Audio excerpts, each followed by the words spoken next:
अजित पवारांसह अनेक नेते शरद पवार यांच्या भेटीला वाढदिवसानिमित्त भेटून दिल्या शुभेच्छा।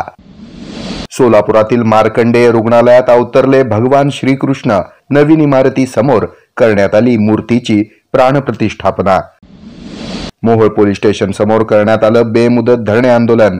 अवैधरित्या होणारी गुटखा विक्री बंद करून गुटखा माफियांवर कारवाईची करण्यात आली मागणी। वेळ पडल्यास ईव्हीएम विरोधात सर्वोच्च न्यायालयात धाव घेणार। दिल्ली येथील अधिवेशनादरम्यान खासदार प्रणिती शिंदे यांनी व्यक्त केली भूमिका। स्वच्छता मोहिमेनंतर आता पालिकेच्या प्लास्टिक मुक्त सोलापूर मोहिमेला होणार सुरुवात। अतिरिक्त आयुक्त रवी पवार यांनी दिली माहिती आहे। धवलसिंह मोहिते पाटील यांनी आत्मपरीक्षण करावं। शिंदे कुटुंबावर टीका करणाऱ्या धवलसिंहांना चेतन नरोटे यांनी लगावला टोला। नदीपात्रात बुडून एका वृद्धाचा अंत। मूळचे हैदराबाद येथील रहिवासी असल्याची माहिती आली समोर। सोलापूरला लवकरात लवकर प्रदूषणमुक्त करण्याची मी सोलापूर माझे सोलापूर परिवर्तन समितीची मागणी। अतिरिक्त आयुक्त रवी पवार यांना दिलं निवेदन।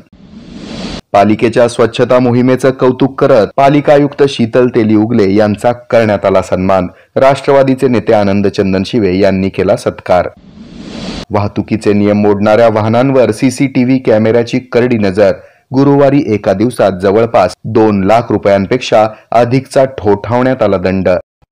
हे आहे मेट्रोकास्ट केबल नेटवर्क आणि आपण पाहत आहात द न्यूज